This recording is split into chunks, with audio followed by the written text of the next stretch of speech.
Bienvenidos a su programa Creciendo Juntos, Familia y Escuela. Diálogos que aportan a la celebración de la vida de nuestros niños, niñas y jóvenes y sus familias. Seguros todos de que nacimos para ser felices. Y la base de esta felicidad está en sentirse amado. Conversaciones que invitan a reflexionar sobre cómo construir ambientes escolares y familiares saludables en la infancia y en la adolescencia, que sean el nicho de una cultura de paz en una sociedad inclusiva y con esperanza. Nuestra conductora con ustedes, la maestra colombiana Ruth Estela Chacón Pinilla.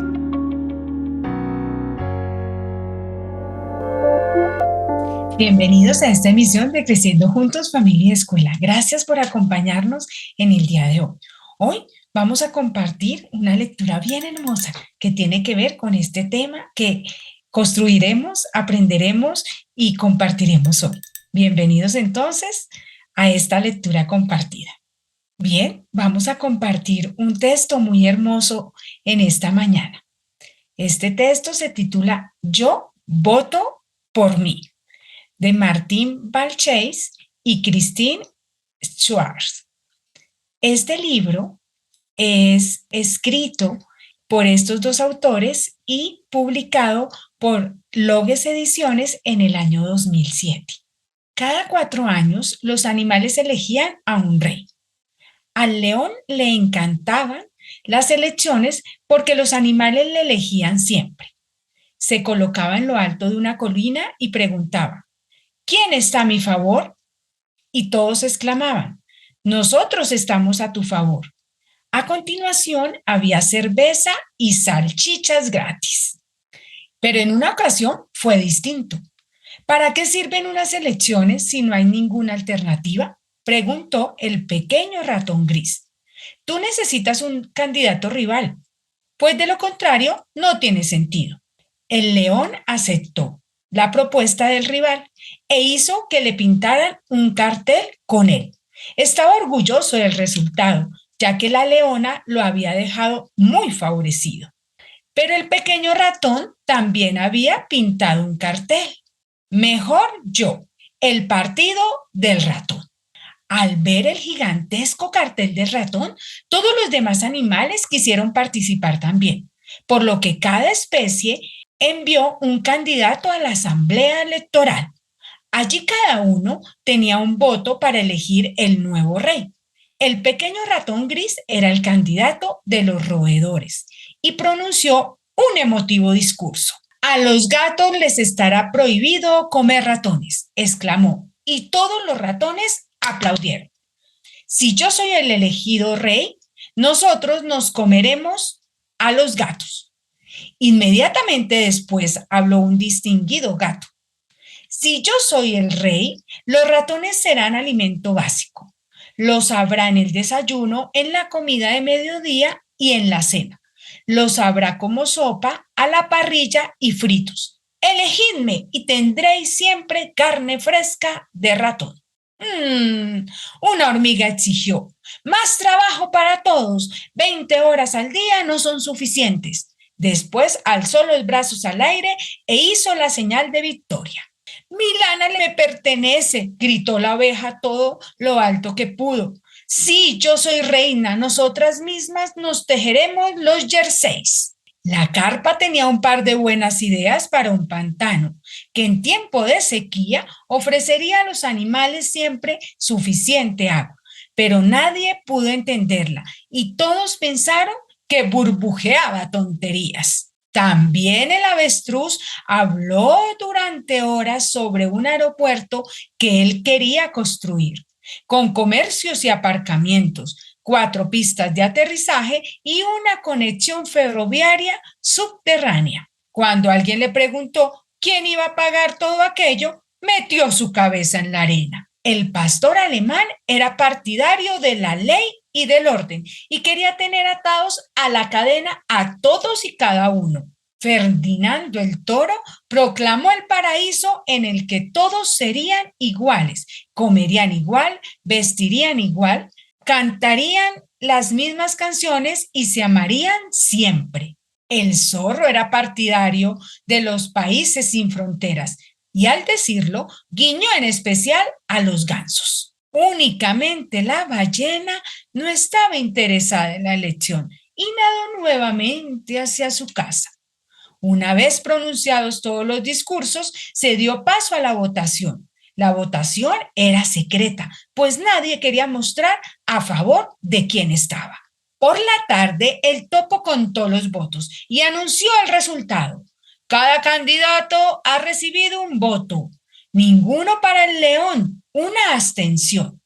Así pues, el león había sido destituido. Era el único que no se votó a sí mismo. Entristecido, decidió buscarse un nuevo pueblo. Sus antiguos súbditos, sin embargo, lo celebraron. Ahora todos tenían su rey preferido. Los nuevos soberanos comenzaron inmediatamente a cumplir sus promesas.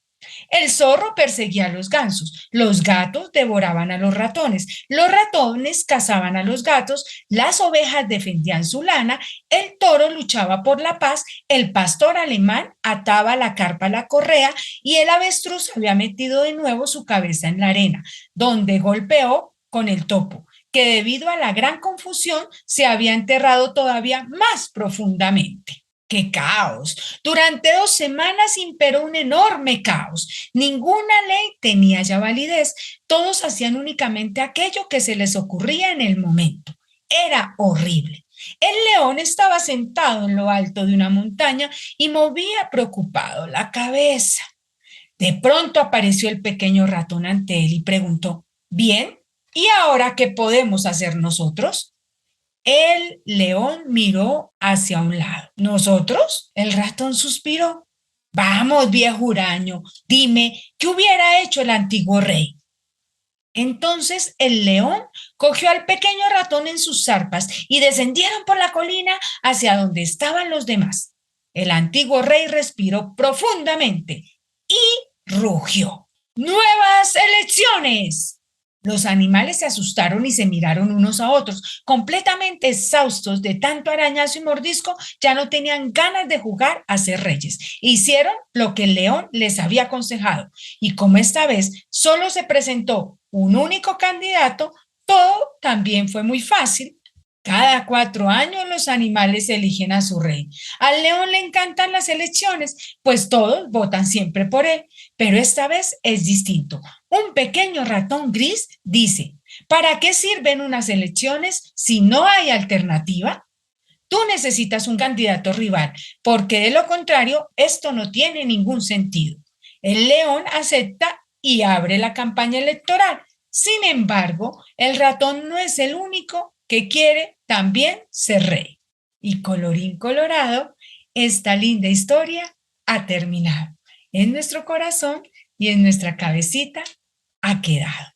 Bienvenidos a esta emisión con estos aprendizajes, escuchando nuevas posibilidades, escuchando distintas formas de aprender desde otros puntos de vista. Disfrutemos este episodio.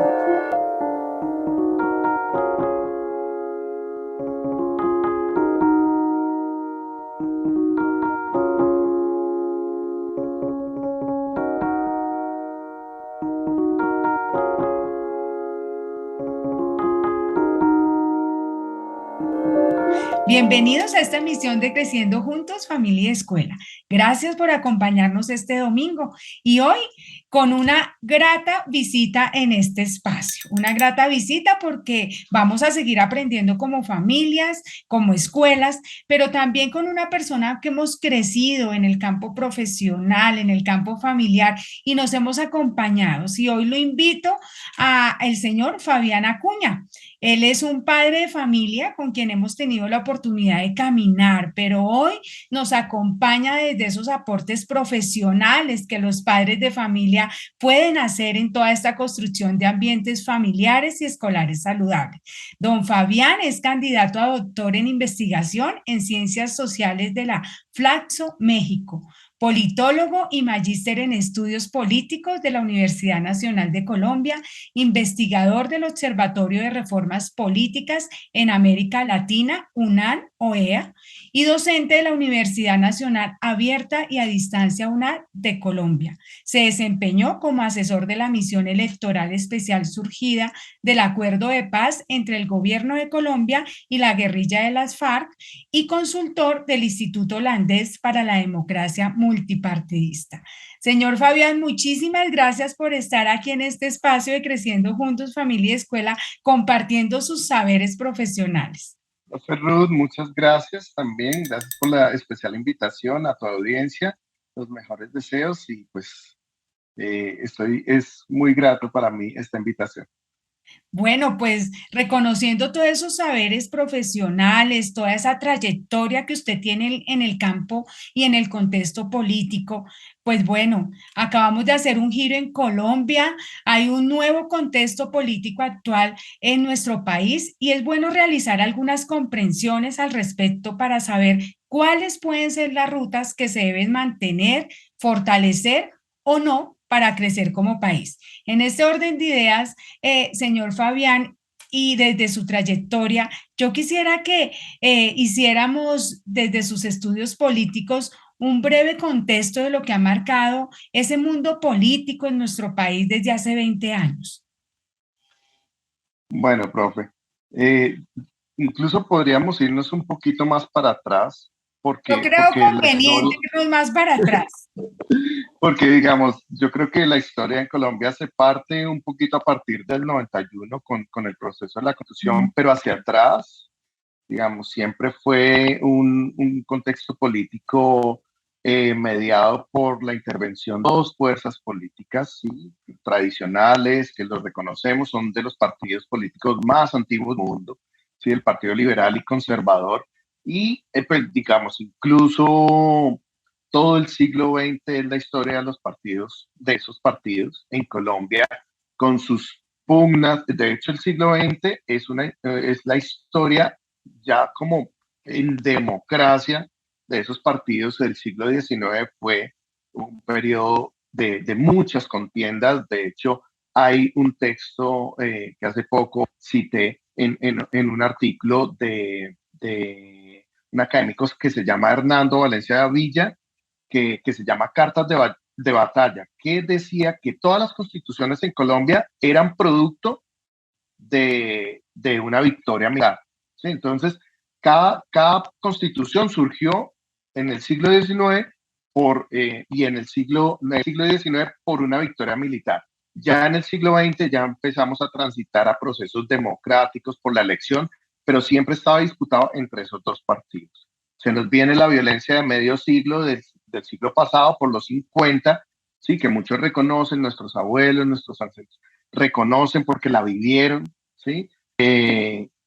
La violencia partidista viene como el periodo de dictadura del general Jaspinilla, y después viene otro periodo que en Colombia se conoce como el Frente Nacional, que fue un acuerdo entre esas dos fuerzas que disputaban, ¿sí? Pero es un acuerdo que sigue estando en dos fuerzas y excluían a todo el resto, ¿sí? Vamos transitando más hacia el 91 y en el 91 ya hay un desgaste de ese sistema y digamos, la constitución del 91 es muy progresiva en ese sentido porque esa exclusión política había generado el surgimiento de guerrillas, ¿sí? Internas. Allí empezó un conflicto interno porque habían unas voces que no se sentían representadas en esas dos fuerzas. En el 91 se desmovilizan guerrillas y también tienen lugar en la constituyente, pero también otras fuerzas renales, fuerzas indígenas, que antes todos eran ciudadanos, pero no se veía esa diversidad. Incluso la libertad religiosa entró allí, fuimos un país multicultural. Y uno dice, ¿y todo cambió en el 91? No, esto ha sido un cambio bastante lento, que incluso la elección reciente, por primera vez en el 91, se generó, digamos, una garantía a la oposición, ¿sí? Y se decía que debía haber un estatuto de la oposición. Y este estatuto de la oposición desde el 91 duró como 11 intentos que fuera legislado y más de 25 años para que lograra salir un estatuto de oposición, porque a pesar de esa constitución del 91, casi que se mantenía ese modelo de que habían unas fuerzas que nunca habían soltado el poder y otras fuerzas que siempre habían sido marginales. Y al día de hoy, para no hacer más largo esta intervención, al día de hoy, por primera vez en Colombia, y eso es algo inédito porque, digamos, en América Latina ha habido, pero por primera vez en Colombia tenemos un gobierno que llegó por la vía de las elecciones, por la vía democrática, un gobierno de centro izquierda que se sale de alguna manera de esos sectores políticos tradicionales, De la ¿sí? O historia de que origen veníamos tradicional, marcando. de esa historia. Entonces, por primera vez, hay un gobierno de izquierda, hay un, digamos, un Congreso que tiene algunas mayorías que ahora están de izquierda. No sabemos qué pase en América Latina. Hemos tenido ejemplos buenos, ejemplos malos, así como de derecha, ¿sí? Porque siempre está como, si es de izquierda, entonces va a haber un riesgo terrible, pero también de derecha hemos tenido. América Latina es tristemente rica en ejemplos buenos y malos de derecha, de izquierda, de dictaduras. Y pues esperemos que esto sea un momento distinto, un momento de cambio, de inclusión también de otros sectores, que creo que es lo más importante. Saber que en la democracia colombiana no solo la voz de los mismos, de los mismos sectores de siempre es la voz que termina todo, sino que también pueden haber procesos de apertura. Y estos mismos procesos, señor Fabián, que creo que han sido afortunados y desafortunados de un sector y del otro, pues marca realmente gran expectativa. Yo quisiera que usted nos contara qué significa para nuestro país el momento actual, que como usted lo dice, pues marca una expectativa porque ha habido de todo, diría yo, ¿cierto? Pero este es un giro político en nuestro país. ¿Qué significa esto para nuestro país? Profe, le voy a contar, le voy a contestar esto, digamos, con una nota optimista y con muchos interrogantes, ¿sí? Bueno. Comienzo con interrogantes, mirando, haciendo una mirada hacia atrás. Colombia ha sido muy atípico en muchos factores. Hay, digamos, como hay un enfoque teórico que es la teoría de la democracia, que lo que dice es que los países que abren espacios a la democracia, o sea, como que la relación es que en la medida que se abren espacios a la democracia, se baja el conflicto. ¿Por qué? Porque el conflicto se tramita ahora a través de canales democráticos. ¿Sí? Esa es la lógica. Más democracia, menos conflicto interno. Esa es la teoría de la democracia. En Colombia esa teoría no ha funcionado, funciona al revés.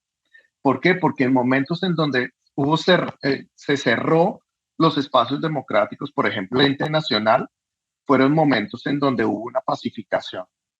Y al contrario, en momentos donde hubo aperturas democráticas, hubo, si se quiere, contrarrespuesta de algunos sectores que se sentían muy vulnerables de esas aperturas.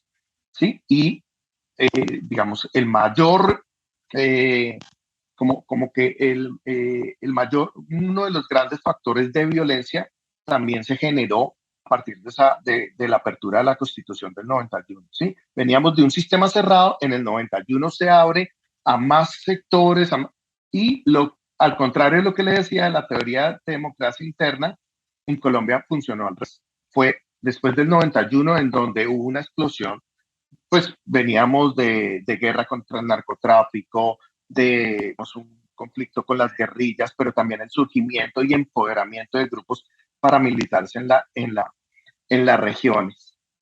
Con esto, uno podría decir, ¿será que ahora que estamos viviendo como un nuevo proceso de apertura, vamos a seguir esa tradición y puede venir como etapas como de retaliación de los sectores que pierden el poder? ¿Sí? Sectores legales y sectores legales, porque en Colombia también hemos tenido, digamos, en la historia como en la revisión de los sistemas políticos en América Latina, Colombia es particular porque tiene una democracia estable, pero también ha convivido con un conflicto estable y prolongado. Eso es algo muy activo, eso es algo que no se ve tanto. Esa sería como mi nota de interrogante. ¿Será que vienen momentos que ya los hemos tenido en donde hay una retaliación de fuerzas que no quieren soltar el poder, que se aferran al poder. Ojalá que no pase, pero lo hemos vivido en Colombia. La nota optimista es que yo creo que también estamos en un momento, ¿sí? En un momento que necesitábamos, pues lo vimos, por ejemplo, hay dos Colombias, y eso lo vimos desde el plebiscito del 2016, ¿sí? Y era muy marcado cuando uno veía las elecciones, quienes votaron por el no. Hay dos Colombias y esas dos Colombias perviven hasta el día de hoy y lo vimos en la elección actual. Una Colombia que no es que no quiera la paz o que no es que no está de acuerdo con con el acuerdo de paz que se hizo, tiene, digamos, una visión mucho más conservadora, está más influenciada por unas élites políticas enquistadas en el poder, y hay otras regiones muy golpeadas por el conflicto interno, que le apostaron a la paz. Eso lo vimos en el plebiscito del 2010, en donde por muy poco perdió, o sea, ganó el no. Eso era una cosa que nadie se proyectaba, incluso internacionalmente nos llamaban y nos decían, ¿cómo es posible que voten por el no a la paz? Entonces tocaba explicar un poquito todo ese contexto. Y después dijimos, bueno, votaron por el no a la paz, pero porque algunos de que salimos engañados, no entendimos muy bien el proceso, vuelvan a hacer un plebiscito, ya no había otra opción, pero entonces venían unas nuevas elecciones, entonces en 2018, ¿sí? Y se esperaba que aquellas personas se sintieron como que no votaron bien, una nueva oportunidad, ese era el momento, y votaron por una opción política legítima, pero que había ofrecido no implementar el acuerdo de paz. Esa fue la oferta política muy clara y esa fue la que ganó. Y creo que cumplió porque hizo hasta lo posible para, o sea, cumplió con lo que prometió de no implementar el acuerdo. Y ahora nos llega un nuevo momento en donde la buena parte de la población decidió, oiga, lo que no hicimos en 2016, lo que no hicimos en 2022, hagámoslo ahora después de un proceso también de movilización muy fuerte que vivimos durante la pandemia, ¿no? Yo creo que hay un contexto muy diferente, hay un contexto en donde pueden haber, digamos, un ambiente de inclusión, un ambiente en donde ya no se ve que llegue una fuerza distinta, no se ve como enemigo, sino como una visión un poco más amplia, y esperemos, obviamente todo está muy temprano, esperemos que todo salga pues por el bien de Colombia. Con este giro político se esperan algunos cambios, ¿cierto? Algunos cambios en lo que puede ocurrir en el país. ¿Qué cambios se pudieran esperar y que son posibles, señor Fabián? Mm, pues, profe, yo creo que hay algo que nos interpela a nosotros y es el tema de la educación, ¿sí? Por lo menos no solo desde campaña, antes de posesión y ahorita con la posesión, incluso ha habido como una visión muy fuerte, obviamente esperemos que se logre concretar por el beneficio de todos, incluso del ministerio, de decir, no sé, usted conoce un poquito más, es la primera vez que desde el gobierno nacional se escucha un impulso decidido a la educación pública. Sí, es cierto. Nunca antes, porque de hecho, y usted lo conoce porque está en ese contexto, siempre lo que se sabe es que habían recortes para la educación pública, para las universidades, para digamos, los entes territoriales, competencias de educación, Ujú. ¿sí? O que se invertía en unos sectores, de pronto sectores de ciencias básicas, sí, pero por ejemplo ciencias sociales, artes, humanidades, y ahorita incluso desde el Ministerio de Cultura se está diciendo, la educación tiene que tener este componente cultural también, ¿sí? Cosa que muchos países no invierten en ello. Nosotros nos encontramos actualmente en México y, y es increíble, digamos, ver ese contraste. México, claro, en la educación tiene una importante inversión a la educación pública. ¿Qué es lo importante de la educación pública? Que le da acceso a todas personas, o sea, sin discriminar, ¿sí? Pueden acceder personas de altos niveles económicos, ¿sí? Pero también pueden acceder personas que como yo, pues nos educamos por la vía pública, ¿sí? La educación pública permitió generar otras perspectivas de vida, expectativas, tomar otros caminos que sin, sin la educación pública no habríamos estado, ¿sí? La oportunidad que brinda la universidad pública es, la universidad y la educación pública es darle acceso de pronto a personas que en otras condiciones no lo podrían porque no tienen los recursos. De pronto, pues hay familias que de pronto sus abuelos, sus padres no tuvieron educación y de pronto dicen, pues si ya termina el bachillerato ya es suficiente, pero la educación pública nos permite eso. ¿Sí? Les cuento acá una anécdota eh, eh, familiar y es que estando acá en México, hay, digamos, acá hay muchos los tacos, ¿no? Entonces, y hay alguna venta de comida ambulante y hay una señora cerca a la casa que vende sus tacos, saca su puesto de tacos ahí en la calle, pero sus hijas entraron a la educación pública. O sea, ya en este solo contraste es una perspectiva súper amplia en donde ya seas de pronto, no porque vender tacos sea malo, pero tienen otras expectativas. Está estudiando una ingeniería química y otra también está estudiando otra ingeniería. O sea, una señora que de pronto si fuera por sus propiedades no podría pagarlo, ¿sí? Pero esa oportunidad que le da el Estado, eso es una forma del Estado de redistribuir la riqueza. Resalto esto porque es la primera vez que un gobierno dice, vamos a apostarle decididamente a la educación pública. Todos los gobiernos anteriores Una suma mayoritaria para pensar la educación. para brindar posibilidades para también los que tienen menos, pues, digamos, más Recursos. vulnerables, ¿sí? Eso le cambia la vida y a una generación, a una familia le cambia la vida.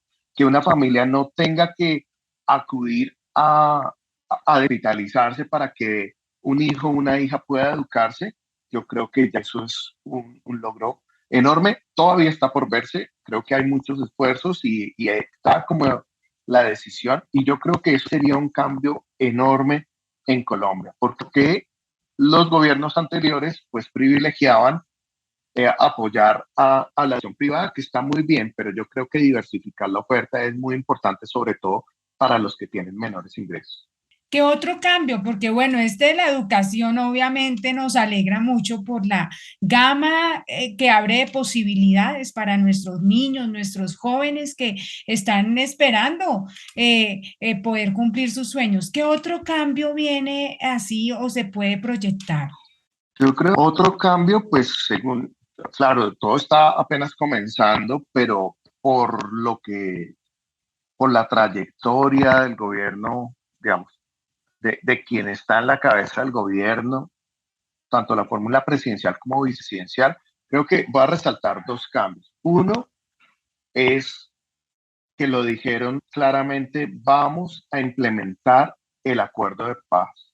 Las cosas, tristemente, las cosas que se pueden revivir, porque, porque digamos, sí hubo un periodo de tiempo en donde no se definitivamente se atentó con todo el proceso de paz. Hay pues que pueden estar de acuerdo o no de acuerdo con el proceso de paz, pero sí hay una cosa importantísima y es que nuestras generaciones, profe, o sea, la generación de la que vivimos, nuestros padres y nuestros abuelos no han conocido un en paz.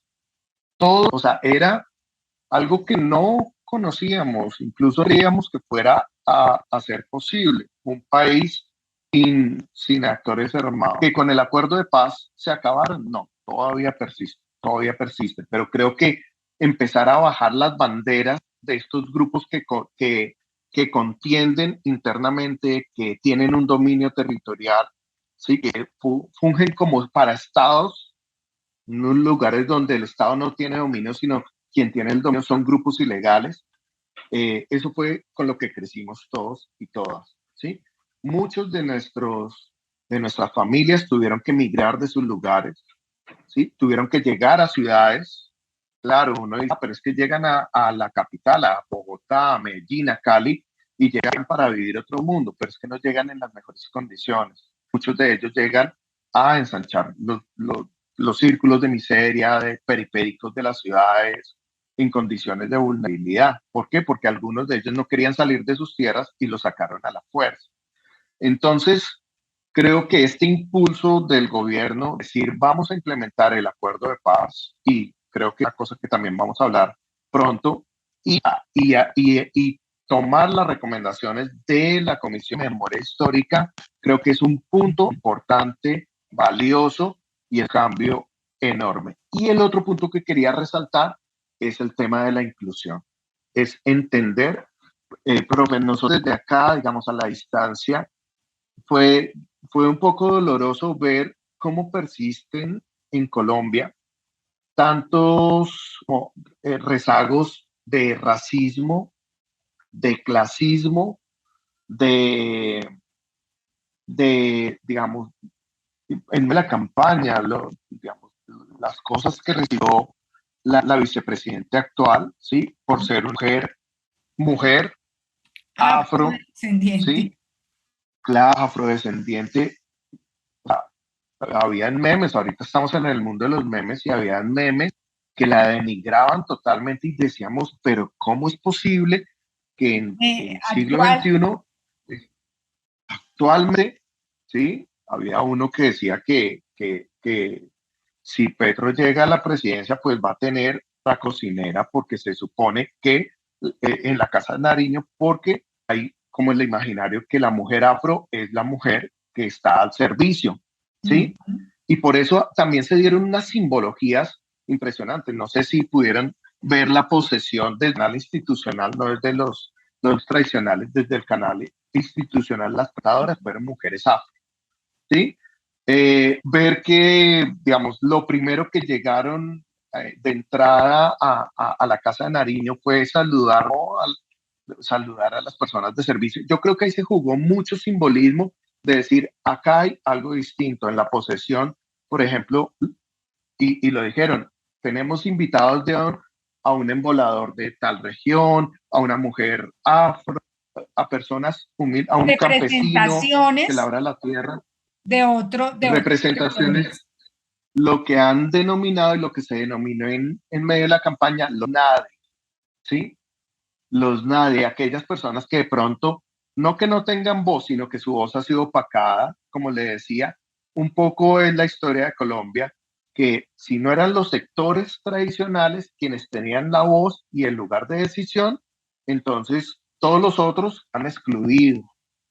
Entonces decir, reconocer que Colombia es multicultural, que hay comunidades indígenas, ¿sí? Que hay comunidades y multiplicidad de comunidades indígenas, que hay comunidades afro, ¿sí? Raizales. Decir que por primera vez que los embajadores y como la diplomática de Colombia en las Antillas va a venir de San Andrés y Providencia. San Andrés y Providencia siempre ha sido tomado como el lugar de turismo, pero San Andrés y Providencia es mucho más que un lugar de turismo. Tiene unas profundidades culturales importantes y creo que desde el interior desconocemos mucho que hay en San Andrés y Providencia, ¿sí? Su historia, digamos, como su cultura, ¿sí? Porque solo la vemos como el lugar de turismo. Ajá. Creo que este es también otro momento, un momento de inclusión de otros sectores. También lo hemos visto cuando dijeron que creo que es la embajada en la ONU, no sé, Sí, que es de una comunidad indígena indígena. no, es que no habla inglés, Sí. ¿sí? Pero además es indígena. ¿Cómo va a ser nuestra representación? ¿Cómo va a ser una mujer e indígena? Pero ¿por qué no si es en nuestro país? Y es un país que yo creo que hemos desconocido y en parte lo hemos desconocido porque, digamos, porque la información llega desde el centro del país, es muy centralista y en unas ciudades que son como la información grata en unas pocas ciudades que son centros, que son potencias, Bogotá, Cali, Medellín, algunas que, digamos, otras capitales, pero Colombia es mucho más de lo que se percibe en el centro del país. Colombia tiene una diversidad que desconocemos, ¿sí? Y que muchas veces esa diversidad regional resiente demasiado ese centralismo capitalista. Bien, yo pensaría que en todo este giro político, señor Fabián, y con estos cambios que se anuncian, que los vemos desde lo positivo también, eh, han influido en este cambio los jóvenes, pero también a veces pienso que esas personas que usted nos decía que no han conocido una Colombia en paz y que hoy probablemente le apuestan a decir, bueno, para las nuevas generaciones, nuestros niños que son tan importantes en nuestro país ahora con la política pública de infancia, pero también decir, es el país que merecemos todos, a pesar de que ya estemos, pero yo siento que ha habido allí una gran influencia de los jóvenes para este cambio. ¿Usted qué piensa al respecto? Definitivamente, profe, definitivamente yo creo que los jóvenes han tomado unas banderas y de alguna manera, claro, también las redes sociales ayudan mucho para esto, porque lograron conectarse jóvenes de regiones que a nosotros yo creo que no nos conocemos, conocemos las particularidades de nuestras regiones, Ujú, ¿sí? Eh, Colombia no es solo la representación de Colombia, no es solo el sombrero volteado, no es solo la roa, no es solo la bandeja paisa. Sí, también tenemos los llanos orientales, tenemos una Amazonía que yo creo que desconocemos mucho, un Pacífico que desconocemos mucho. Y las redes sociales yo creo que permitió a generar unas sinergias entre quienes más lo saben manejar, que son los jóvenes, y contarle, digamos, en 2016, cuando pasó lo del plebiscito, pues digamos, yo era profesor de una universidad en Colombia y teníamos, pues, tenía varios chicos que estábamos haciendo observación electoral de ese momento. Y fue increíble porque muchos le apostaron al sí. Claro, el no es una opción completamente legítima y quiero dejarlo acá claro, porque no que todo quede como hacia inclinado políticamente. La opción del no era una opción políticamente legítima, pero hubo muchos de los jóvenes que estaban haciendo observación y veeduría electoral en ese momento estaban por el sí. Y claro, teníamos en un chat cómo van las votaciones y tal, y empezaron a llegar los resultados. Y fue impresionante para mí tener un chat de jóvenes que habían, o sea, habían sido una profunda herida de país. Y yo les escuchaba de depresión, o sea, como sus pronunciamientos, profe, este país, ¿qué pasa? ¿Por qué dolor? ¿Por qué perdimos? ¿Por qué esto? Y yo después analizándolo, yo decía, claro, muchos chicos, este es su primer dolor de país. Otras generaciones de pronto tuvimos el dolor de que en los 90 mataron a 3 candidatos presidenciales. mm. Fueron 3, sí, creo, fueron 3 o creo que alcanzaron 4, no. Recuerdo de 3 candidatos presidenciales alternativas, tenían como una opción y mostraban algo distinto y los mataron, ¿sí? Tuvimos también, digamos, la desilusión de la ruptura de los logos del Caguán, esos son dolores, digamos, nacionales que uno dice, este es el país, de verdad, o sea, ¿por qué vivimos en un país Se en inquieta. conflicto? ¿Por qué imágenes era? Claro, es un país que en muchas cosas duele, ¿sí? Algunos no hemos de pronto vivido directamente, o nuestra familia no directamente el conflicto, pero sí todos los colombianos lo hemos vivido de manera indirecta. Cuando un colombiano migra, cuando un colombiano va de turismo a otro lugar, lo hacen a un lado, muchas veces lo hacen a un lado y le dicen, ah, tú eres de Colombia, por favor, una revisión especial. ¿Por Ujú. qué? Porque tenemos el estigma de la droga, porque tenemos el estigma del conflicto, porque en muchos lugares dice, ah, acá hay como más delincuencia, es porque llegaron colombianos. Digamos, esas son marcas que tenemos de país. Yo creo que hay personas que dicen, no, a mí no me han desplazado, entonces yo no siento el conflicto, pero Sí. la realidad es que el colombiano sale, ve otra realidad de Colombia y siente que tiene un estigma, que tiene una marca que te dice o tú traes droga, o tú vienes a delinquir, o tú vienes a prostituirte, o sí, ¿por qué? Porque es como una imagen de país que está. Quien diga que no ha sido todo por el conflicto colombiano es porque conoce esta realidad que nos toca, ¿sí? Y los jóvenes vieron esta bandera y dijeron, ya es hora darle un punto final y buscar nuevas alternativas. Esperemos que se les dé lo que, Esa digamos, apuesta que esa hicieron. expectativa de los jóvenes. La constitución del 91 fue gracias a jóvenes que decidieron, que dijeron, ya, hey, necesitamos una constitución. Fue un movimiento estudiantil El ¿sí? que generó la Constitución del 91, sí lo recordamos. Pues bueno, los líderes están allí, las lideresas están en nuestra juventud, en nuestros niños, cuando empezamos a gestar la participación infantil y esa participación que se gesta escuchando, los digo, escuchando lo que ellos tienen que decir frente a las realidades que observan, que viven y que quieren conocer de su país, porque a veces decimos los niños no quieren conocer esa parte, los niños sí la quieren conocer y quieren tratar de comprenderla para gestar sus nuevas ideas también. Señor Y Fabián, tienen el derecho de conocerla. exacto, y tienen el derecho de participación, es un derecho legítimo. Muy bien, señor Fabián, yo quisiera este giro político que se ha gestado en nuestro país, ¿cómo repercute en la visión mundial de Colombia? ¿Cómo nos están mirando de otros países? Profe, pues Colombia, digamos, yo lo digo desde mi disciplina, que es la ciencia política, Colombia siempre era un lugar, digamos, de un foco de investigación. Siempre era interesante investigarlo precisamente por el tema del conflicto. Y por lo que les mencionaba anteriormente, de cómo convive una democracia estable con un conflicto también estable, de manera simultánea. Sí, eso es algo atípico en el mundo. Y también un conflicto tan prolongado. ¿Sí?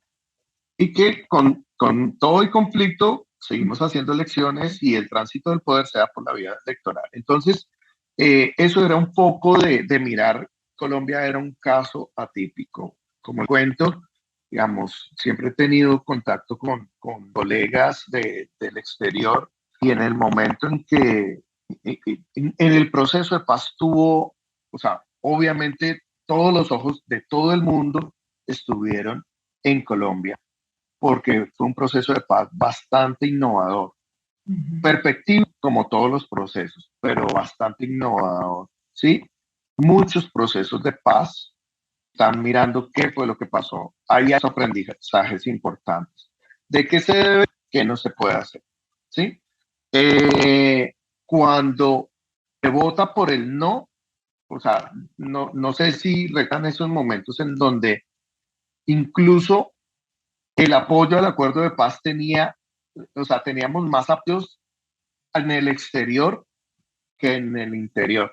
En el interior todo estaba muy polarizado, pero en el exterior decían, se está gestando un acuerdo de paz en Colombia y cuando se dio como esta decepción del voto, digamos, de que no se aprobara, entonces muchas personas me decían, pero ¿cómo alguien vota por no? ¿Cómo alguien vota por no superar el conflicto? Y pues claro, las particularidades de Colombia, pues, llevaron a ese desenlace, pero en el exterior no se entendía, no se entendía.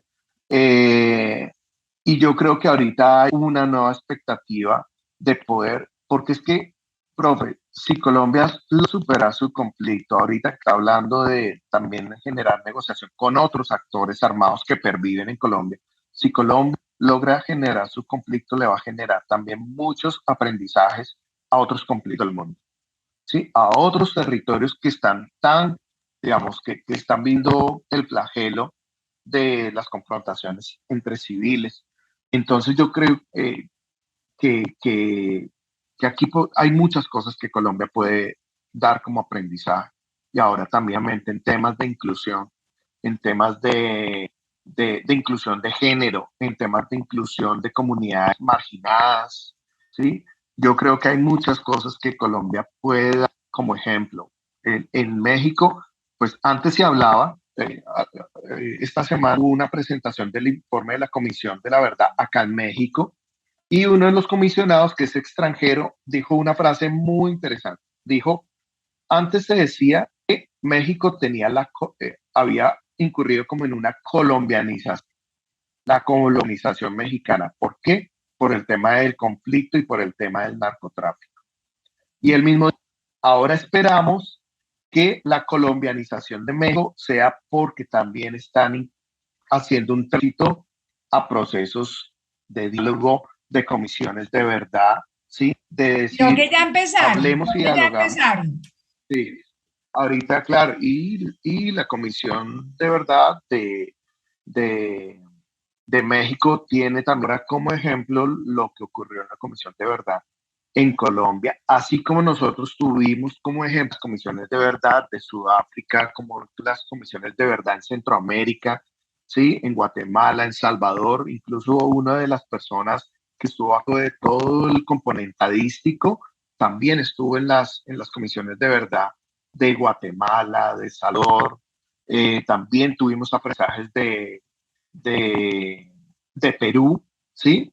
Y yo creo que la de Colombia se une a esto porque además ellos decían, esta es una comisión de verdad que está en era de las redes, entonces también tienen mucha información por redes, mucha información para compartir, también tienen, digamos, la voz de víctimas, o sea, ha generado también una revolución esta nueva comisión. Yo creo que nos estamos adelantando, pero esto es como las cosas también de Colombia. Antes de pronto nos veían como el país del narcotráfico que importó el narcotráfico, ¿sí? Que la región, todos los países vecinos estaban afectados por el conflicto interno de Colombia, ¿sí? Ecuador recibía desplazados de Colombia, Venezuela ahorita que nosotros decimos, no, pero es que vienen venezolanos, pero antes de eso, Colombia expulsó Migraba. muchísimos de sus nacionales y nos recibían en Ecuador, nos recibían en Venezuela, nos recibían en Panamá, en Perú,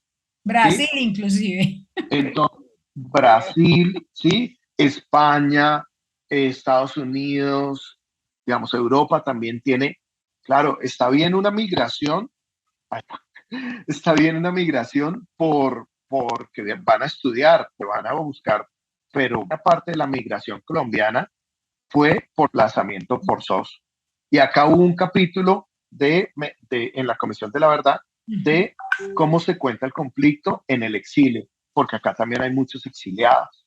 Entonces, yo creo que ahora nos están viendo en Colombia con otra visión, ya no como el país problema, porque fuimos el país paria en América Latina, sino como un país que está generando alternativas de resolución de conflictos y un país que se le puede hacer muchas cosas. Y creo que esto es uno de los aprendizajes que podemos hacer contribución al mundo. Y esta era una pregunta, ¿cómo ese tema de la Comisión de la Verdad influye en las políticas de un país como Colombia? Esta Comisión de la Verdad que viene a poner tal vez como a ponernos en el espejo de eso que hemos vivido y cómo contribuye esos informes, porque no se pueden quedar ahí en la estadística, en el reconocimiento, sino cómo influyen en un nuevo renacer de un país como el de nosotros, don Fabián. Profe, va a procurar contestarle esta pregunta con un ejemplo que tuvimos en el 2011, ¿sí? Ujú. En el 2011 surgió la ley de víctimas y restitución de tierras, ¿sí? Pero era víctimas del conflicto. Porque es importante el tema de la memoria y el tema de la historia que contamos. ¿Por qué surgió hasta 2011? Hubo intentos de tener una ley de víctima antes, pero Ujú. siempre fue bloqueada, ¿sí? Y se dio en un contexto de un gobierno que decía, acá no hay conflicto interno, acá hay una amenaza narcoterrorista, ¿sí? Y uno puede decir, pero ¿cuál es la diferencia? El lenguaje es muy importante, la historia que se dice es muy importante. ¿Quién la cuenta? ¿Cómo la cuenta? Es muy importante porque eso termina traduciéndose en políticas públicas. Entonces, no teníamos una ley de víctimas porque no teníamos ley de víctimas del conflicto armado. ¿Por qué? Porque en la noción del gobierno de ese momento no había conflicto armado. Y si no hay conflicto armado, no hay víctimas. Hay otro tipo de amenazas, ¿sí? Pero no tuvimos ley de víctimas y de restitución de tierras hasta que se reconoció que había desplazamiento y que había usurpación y despojo de tierras, que miles de campesinos y campesinas colombianos y miles de comunidades fueron desterrados. Hasta que se hizo el reconocimiento de eso, se dio política pública en favor de, digamos, en contra del desplazamiento o en favor del reconocimiento de derechos, hasta que se dijo y se reconoció que había un conflicto entonces se dio una ley de víctimas para el conflicto armado. Sí, y nosotros en Colombia mantuvimos muchos desconocimientos, así como desconocimos que habían otras comunidades originarias, que habían comunidades negras. Eso lo desconocimos durante mucho tiempo. En el 91 esto empezó a surgir, pero digamos, duramos desde nuestra independencia desconociendo esas otras realidades, por lo tanto vulnerándolas, por lo tanto no tenían accesibilidad a derechos. Entonces, las comunidades indígenas afro recibieron accesibilidad a derechos en el 91, se reconoció. Los desplazados recibieron apoyos del Estado cuando se conoció el problema. Las víctimas del conflicto interno recibieron políticas públicas de parte del Estado cuando se reconoció el problema. ¿Por qué es importante hoy la Comisión de la Verdad? Porque antes teníamos oídos sordos y nos tapábamos los ojos con una realidad que teníamos allí, que de pronto no se veía tan palpable en Bogotá o en las ciudades capitales, pero en el resto se vivía y era una verdad a gritos, ¿sí? Y se conocía. Lo que hace la tarea de la Comisión de la Verdad es decir, mire, tenemos una realidad de un conflicto armado, ¿sí? Muy prolongado. Muchas personas fueron victimizadas, pero también muchas personas estuvieron del lado de los victimarios, ¿sí? Y yo creo que, de alguna manera, acá está el gran interrogante que tenemos al día de hoy, y estas cosas polarizan muchísimo, y es una política, la memoria es una arena de disputa. ¿Quién cuenta la verdad? ¿Quién dice qué es verdad? ¿Sí? ¿Por qué? Porque incluso después eso va a ser reproducido en nuestros textos de educativos, donde los niños y las niñas de primaria, de secundaria, van a ver eso, van a conocer y esa es la historia que van a contar. Sí, esa es la historia que van a contar. O sea, hace pocos años se decía que en los libros de historia, en los libros de ciencias sociales, debía contarse lo que fue la seguridad democrática, ¿sí? Por los logros que se mencionaban de la seguridad democrática. Decir que esto lo incluyo, y ustedes saben, currículum es muy importante porque finalmente es la historia que vas a contar, es la historia que van a recibir, ¿sí? Y entonces, ¿por qué era importante decir que la política en particular iba a estar en los textos de ciencias sociales y las personas lo iban a reconocer a una personalidad política muy importante como un gran, digamos, prócer o un gran colombiano, como fue llamado también, ¿sí? ¿Y qué pasa con las otras personas que fueron afectadas con la política de seguridad? Entonces, cuando tú decides, esta es la historia que va a contar, pues también hay un margen, digamos, de cosas que terminan generando revictimización. Pongo un ejemplo. España, que ha tenido tantos problemas con el tema de la memoria histórica, ¿sí? Que no ha logrado hacer un diálogo serio, honesto, acerca del periodo de la dictadura del franquismo, que al día de hoy perviven, vamos, allá el sistema de calles no es como en Colombia, que es por número, allá el sistema de calles es por nombres, sí. ¿sí? Nombres de próceres, de personas, pero también, ¿qué pasa cuando hay personas que viven en la calle, que está nombrada como su víctima? Hay varios documentales que muestran eso, ¿sí? Unas personas que de pronto fueron víctimas de violaciones de derechos humanos en medio de la dictadura, y su calle se llama como el general que vulneró sus Los derechos. derechos. Que generó O sea, cosas tan sencillas como esas, ¿sí? O que, por ejemplo, en una comunidad le cuenten que unas personalidades que acompañaron o que se beneficiaron del conflicto armado, ¿sí? Son muy reconocidas, y que eso te lo están enseñando en la escuela. Eso puede ser también un efecto de revictimización. Pero esto es un lugar de disputa, es una arena de disputa, porque hay una historiadora que en Colombia que me gusta mucho, que es Diana Uribe, y ella siempre hace la simbología de las civilizaciones tuvieron su oficina de prensa, y las civilizaciones que se lograron imponer y las civilizaciones que incluso se impusieron frente a otras, tuvieron una oficina de prensa más grande y por eso hablamos de ellos, por eso hoy hablamos de los romanos, por eso hoy hablamos de los griegos, por eso hablamos de... Y eso se convierte en historia universal, pero esa no es la historia universal, esa es la historia de una parte del mundo. ¿Qué pasa con lo que yo mencionaba de las cartas de batalla? Que las constituciones en Colombia las imponía quien había ganado la guerra, pero quien ganó la guerra no siempre la ganó de las mejores maneras, ¿sí? Ganó la guerra, la ganó a partir de hechos también violentos, que Y tuvo probablemente a la la facultad de que vulneración se de impuso derechos. militar, pero vulneró los derechos. Y de esto también lo que pasó es que se invisibiliza la visión de quienes perdieron. Eso es muy frecuente, eso es muy frecuente. Y eso vemos, de alguna manera, las políticas, la historia ha terminado siendo narrada por la oficina de prensa de quienes ganaron, ¿sí? Vulnerando a minorías o a las personas que perdieron.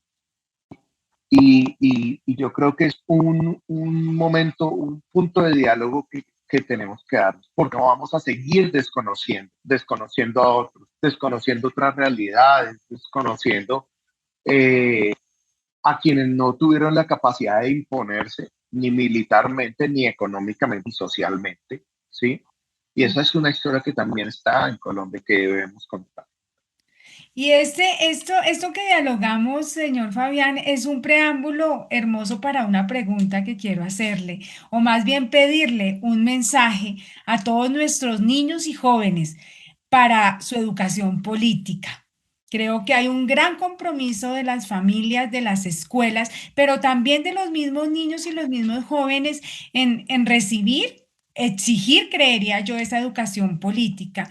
Y la Comisión de la Verdad en este momento nos abre un panorama bien amplio para que empezar esa formación política. Un mensaje a los niños y los jóvenes en esa formación, señor Fabián.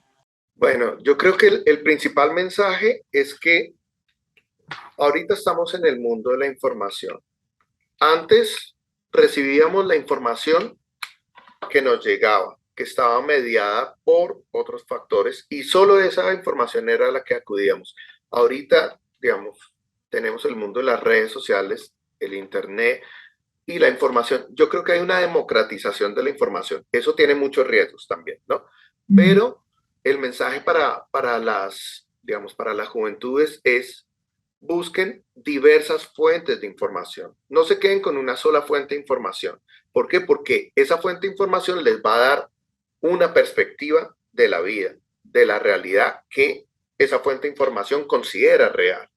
¿Sí? Por eso, digamos, ahorita que estamos en el mundo de la información, podemos tener acceso de diferentes fuentes. Ojalá, obviamente, digamos, más que con supervisión, con apoyo, ¿sí? Porque la supervisión también, o sea, estamos en un contexto en donde hay países que están supervisando qué es lo que ven, cuál es la información que llega, ¿sí? Y eso también puede ser un dispositivo de control muy peligroso. Entonces, más que con supervisión, con el apoyo de profesoras, de profesores, de sus padres, y que busquen diversificar sus fuentes de información. ¿Por qué? Porque de pronto en sus familias pueden haber también victimización y qué bueno poder que sus abuelos puedan contarles, tú cómo viviste esto, en la escuela me enseñan esto, en la prensa me dicen esto, en los comunicados oficiales me dicen esto, tú cómo lo viviste y darnos la oportunidad de la escucha, que creo que eso fue una de las cosas importantísimas que hizo la Comisión de la Verdad, ¿sí? Ampliar el rango de escucha, ¿sí? Y permitir que múltiples sectores, no solo unos sectores, porque yo creo que acá hay un proceso de desinformación que dice, no, es que solo las víctimas de un grupo armado son las que tienen voz en la comisión. Digamos, yo he tenido ya oportunidad de revisar los textos y ahí hay las voces de diferentes sectores, ¿sí? De víctimas de diferentes sectores. ¿Por qué? Porque así es Colombia. Digamos, podemos tener personas, familias que fueron vulneradas, que tuvieron múltiples vulneraciones, ¿sí? Mujeres afro o indígenas ¿sí? Que fueron desplazadas, o sea, son múltiples vulneraciones que muchas veces están en una sola persona, ¿sí? Entonces, que escuchen diversas voces, que se documenten, que antes de que alguien te diga eso es falso, eso que están diciendo no es verdad, pues nos demos a la tarea de, bueno, escuchémoslo. Y escuchemos, y esto se los digo con todo el corazón, en democracia es muy importante escuchar a quienes piensan diferente a nosotros. Nos vamos a sorprender, nos vamos a sorprender.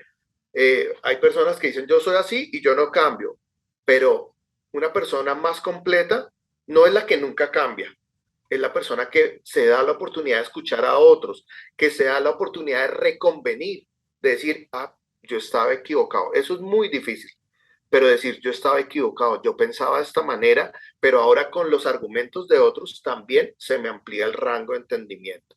Eso fue el proceso que hizo la Comisión de Paz. Y esto lo conecto con lo que decía al principio. Colombia, por mucho tiempo, tuvo un proceso de exclusión al que pensara algo contrario, ¿sí? De estigmatización al que pensaba algo diferente, de decir es un peligro si alguien piensa en unos derechos diferentes.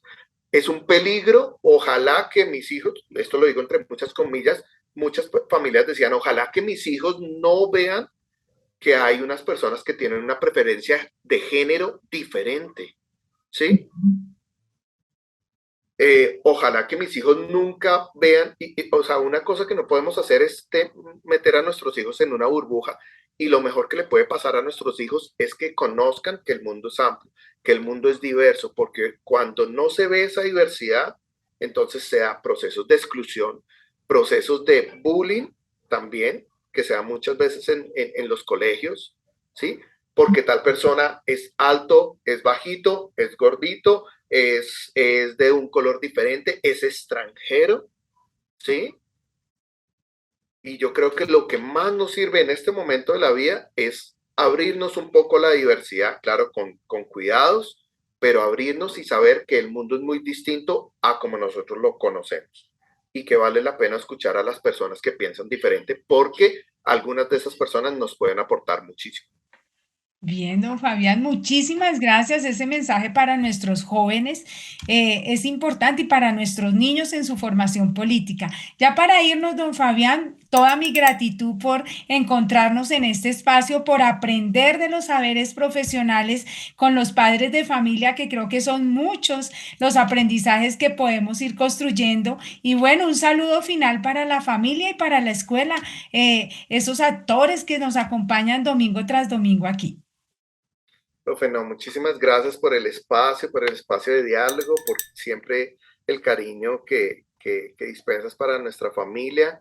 Y bueno, un mensaje para las jóvenes y los jóvenes, para las familias, para la escuela, es que la escuela debe ser y es el lugar en donde nuestra mente se debe abrir. No cerrar, no cerrar, no decir hay una sola historia, sino abrir un panorama. ¿Por qué? Porque la escuela es la que nos permite en ocasiones entender que tenemos talentos que antes no conocíamos, ¿sí? De pronto nos decían, tú eres bueno para esto, tú eres buena para esto, pero la escuela, el conocimiento nos empieza a abrir un abanico de posibilidades enorme y encontrar cosas que de pronto no conocíamos de nosotros. O sea, yo, profe, digamos, en mi familia no hay doctores, no han hecho doctorado, pero fue la escuela, fue el conocimiento y le agradezco también a la educación pública que me abrió esos panoramas. ¿Sí? Si no hubiera sido por eso, yo nunca me entero que podía hacer un posgrado, ¿sí? Que podía terminar la carrera, hacer un posgrado y de pronto la educación le ha brindado a muchas personas como yo la oportunidad incluso de traspasar fronteras, de, de, de contar su historia en otros contextos. Y yo creo que eso es algo muy lindo que le agradezco a la educación, en este caso a la educación pública. También estuve del lado de la educación privada y también sé que es maravillosa. Entonces, que la escuela y la educación sea el espacio para abrir mentes y no para cerrarlas nunca. Bueno, gracias, don Fabián. Con ese bello mensaje, pues nos despedimos hoy en esta emisión, agradeciendo a toda nuestra audiencia, al que siempre nos acompaña y bueno, que compartan nuestros contenidos. También hoy quiero hacerles una invitación en este cierre, y es que hace 2 episodios estamos colocando al final del programa un video de Samuel. Samuel, un niño que estamos ayudando desde la escuela para lograr un proceso médico que necesita. Entonces, al final del programa, ustedes van a encontrar allí cómo se pueden unir a esta red de solidaridad que hoy hacemos por Samuel. La familia les agradece, el contexto escolar les agradece y bueno, yo que soy en este momento la profesora de Samuel, también toda mi gratitud a esas ayudas que puedan llegar. Al final, entonces, del programa van a encontrar durante esta temporada y las que sean necesarias esos datos para ayudar a Samuel y a que su proceso de recuperación vaya por buen camino. Hasta la próxima, muchas gracias a todos.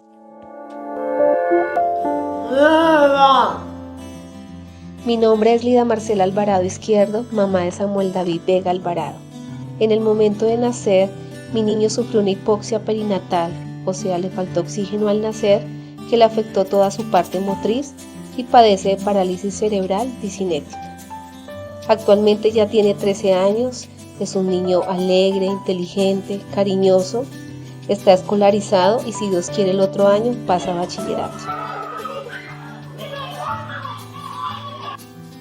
A pesar de su discapacidad, tratamos de llevar una vida normal, aunque no ha sido fácil este camino, pero gracias a Dios, a la Virgen, nuestra familia, terapeutas y personas que hemos conocido a lo largo de su vida, nos han ayudado para salir adelante y obtener progresos en su rehabilitación. En Colombia, Bogotá, donde vivimos actualmente, tuvo una valoración por parte del Dr. Carlos Canencio de Biomedical Group, medicina integrativa basada en medicina cuántica, que nos dieron grandes esperanzas para que mi hijo camine, coma solo, mejore su habla, en fin, que pueda valerse por sí mismo. Dicho tratamiento dura 1 año o más dependiendo del progreso del niño y este tiene un costo aproximadamente de $400 en pesos colombianos 1.500.000, que en este momento para nosotros no es posible pagar, ya que si se empieza no se puede suspender y para ver los resultados debe finalizarlo.